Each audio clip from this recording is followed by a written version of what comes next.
Sí. Ya llegué acá y bueno. Bueno, ministro, tenemos sí, ministro, ya tenemos en imágenes inclusive algo que después de mucho, lamentablemente, estamos compartiendo. Primero el panfleto de este grupo criminal que operaba en la zona norte del país, ahora su expansión, Caguazú, Canindeyú, la fotografía de este ciudadano paraguayo secuestrado, podríamos decir. ¿Qué información maneja, ministro?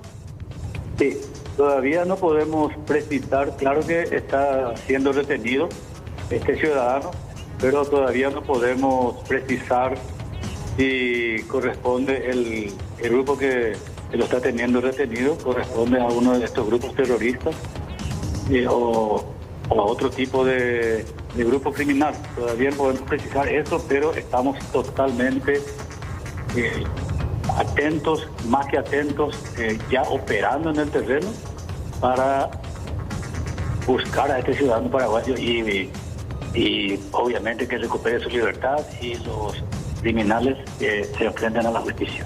Ministro, en las informaciones que ustedes tenían o que pudieron cotejar con otros organismos de seguridad, más la Fuerza de Tarea Conjunta y toda esa intercomunicación que tienen ustedes, ¿había alguna sospecha de que esta zona del país también estaba empezando a tener actividad por parte de este grupo?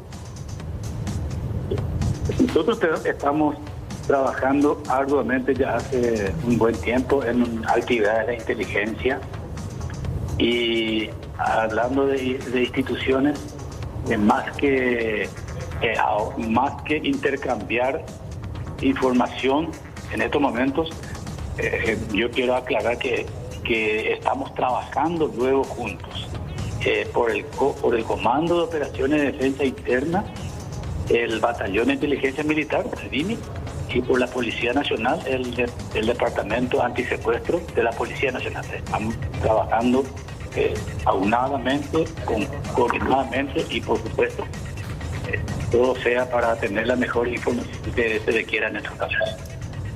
Ministro, con respecto al hallazgo del panfleto, posteriormente ya no hubo comunicación con los familiares. Ya, no señor, no hubo comunicación con los familiares y el panfleto está siendo analizado para ver si corresponde, si es la fidelidad, entre comillas, de ese panfleto que estamos utilizando. El reporte inicial, basado ahí en una subcomisaría, indica que el joven estaba trabajando con su cosechadora y que desapareció y ya no respondió las llamadas de su padre. Solo para precisar, ¿ustedes tienen idea de si ese es, digamos, un campo de proporciones considerables o es un pequeño productor? ¿Qué se sabe de eso, ministro? Es un pequeño productor, Mike. Ahora, ministro, con respecto a la zona de influencia, semanas atrás veníamos hablando de algunos ataques perpetrados en la zona, inclusive de Campos Moronví. Recordarás aquellas explosiones. Ya el ministro Ría en su momento había hablado del EPP, la zona de influencia. Es zona en donde también opera la Fuerza de Tarea Conjunta, es zona de narcos.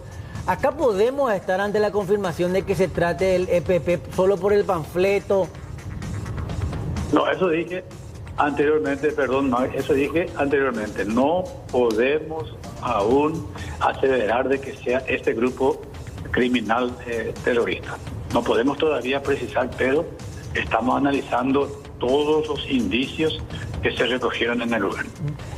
La familia es de cierto caudal económico porque vemos que son trabajadores, se dedican a la soja. De escasos recursos, gente trabajadora, obviamente gente trabajadora, pero de ninguna manera son personas adineradas. Es más, el terreno que están usando para cultivar es arrendado, o sea que es una persona, se puede decir, de escasos recursos. O sea, no son potentados como anteriormente, en el caso de colonos menonitas, por ejemplo, anteriormente. No, de ninguna manera. Bueno, ministro, un dato más y le agradecemos el tiempo. ¿Ustedes tienen previsto, después de esta jornada de trabajo ahora a la mañana, de buscar la información, en algún momento volver a brindar una conferencia de prensa, ponernos al tanto como para poder marcar ya también una cobertura, ministro? Nosotros ahora vamos a visitar a la familia.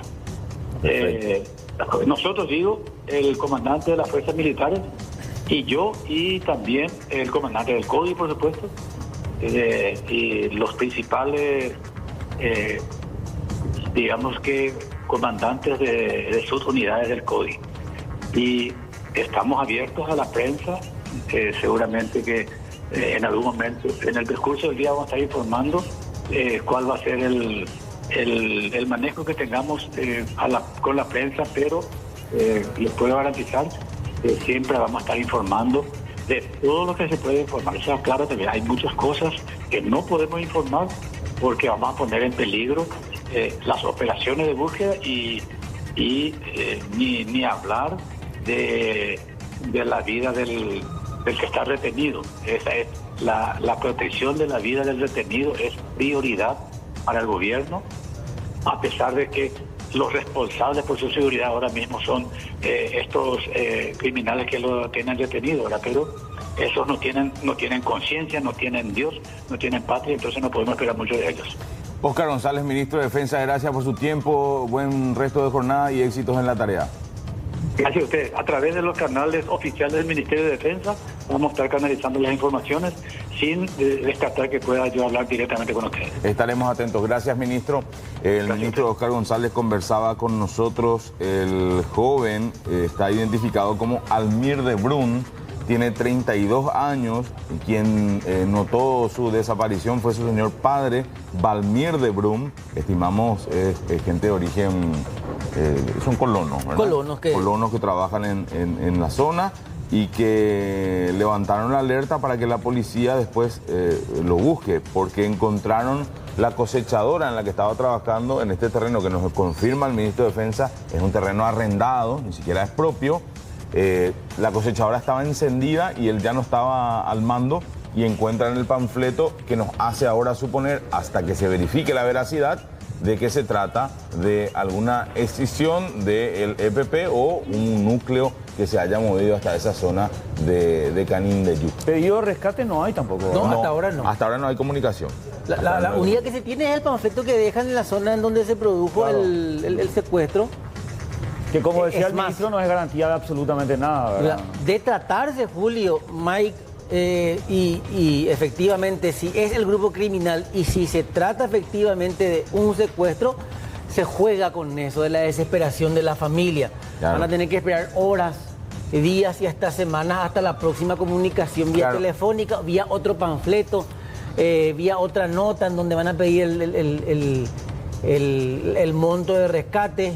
Ustedes saben que también existen todos unos procedimientos que cuando, por ejemplo, si se confirmase eso, las cuentas se bloquean de las familias por decisión, o sea, eso está legalmente establecido. O sea, hay muchos elementos detrás.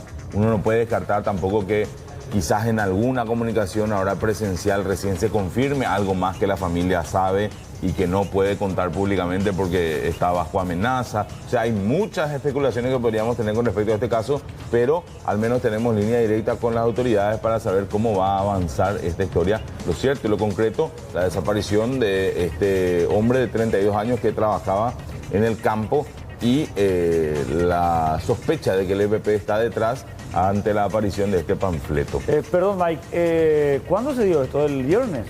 El 20 de febrero, viernes. El viernes. Viernes 20 de febrero. Bueno, por ahora se cataloga como un presunto secuestro. Presunto secuestro. Y correcto. La reaparición de un grupo que uno creía que estaba desaparecido, claro, por lo menos. Ahora bien, si vamos a los antecedentes, le mencionaba esto al ministro, algunos cercanos, la reaparición, como por ejemplo la explosión de algunos artefactos en la zona que se dieron días atrás. Enero, los últimos días de enero, en la zona de Campos Morombí. De hecho, se había mencionado inclusive que zona límite entre Caguazú y Canindeyú era una nueva zona de influencia del grupo criminal que opera en la zona norte del país. Y ahora con esto, de ser así, tiende a confirmarse entonces que podría tratarse de que ahora está operando. Pero el ministro decía, no podemos confirmar hasta ahora que pueda tratarse del grupo criminal que operaba anteriormente, inicialmente en Concepción, en la zona norte del país, después se expandió hacia Pedro Juan Caballero y ahora en Canindeyú. Ahora, normalmente cuando se trata de un secuestro, ¿en cuánto tiempo se comunican los raptores para hacer el pedido de rescate? Y suelen ser las primeras 24 horas, suelen ser claves, ¿verdad? Claro, Pero, por eso, pero si hasta ahora no hay comunicación. Ahí te dice 5 días igual el plazo que se mueve. La desesperación, tienen que jugar con eso. Pero fíjate que acá no se trata de un colono menonita, por ejemplo. Acaudalado. Es un trabajador de mediano poder adquisitivo. Sí, veremos. Por lo que de por ahí nomás alguien quedó confundido en el principio lo de Caguazú y Canindeyú. Esta zona es el límite entre ambos departamentos. Por eso es que decíamos, primeramente Caguazú, la zona donde trabajaba, pero ya la desaparición ya le corresponde a la comisaría de Canindeyú. Una de las líderes del EPP, Magda Mese, es oriunda de Caguazú. De Caguazú. Era de una comunidad religiosa de Caguazú. Normalmente el EPP no operaba en esa zona, ¿verdad? No. Muy bien, vamos a seguir con este caso, por supuesto, cuando haya alguna novedad al respecto.